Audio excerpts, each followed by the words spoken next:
तुमच्या डिमांडवरती मी स्टार्ट करते आजपासून माझी लव्ह स्टोरीवाली सिरीज.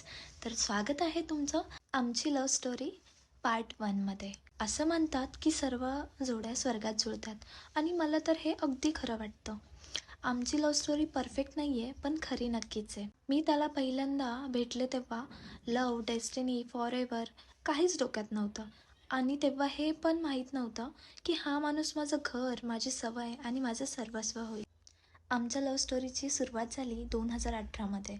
मी रायगडला आणि अनिकेत कराडला शिकायला होते. दोघांचा एकमेकांशी काहीच कॉन्टॅक्ट नव्हता, ना काही संबंधही होता. पण असं म्हणतात ना, सर्व जोड्या स्वर्गात जुळतात. आणि मला तर हे अगदी खरं वाटतं. माझी 12th झाली आणि मला काय करायचं होतं तर फॅशन डिझायनिंगचा कोर्स. पण माझ्या घरी हे मान्य नव्हतं आणि मला पालीतून बाहेर पडायचं होतं. मग आमच्या इथल्या काकांनी सजेस्ट केलं की तू कराडला शिकायला जा. मग मी तिथून कराडला शिकायला आले. तिथून माझं गाव पण जवळ होतं आणि तिकडे मग मला हॉस्टेलला कराडमध्ये ॲडमिशनसुद्धा भेटून गेलं. आणि मग मी कराडला यायचं डिसाईड झालं. मग मी जून 2018ला गावी आले आणि ॲडमिशन वगैरे घेतला. पण कॉलेज जुलैमध्ये स्टार्ट होणार होतं, म्हणून मी गावालाच राहत होते.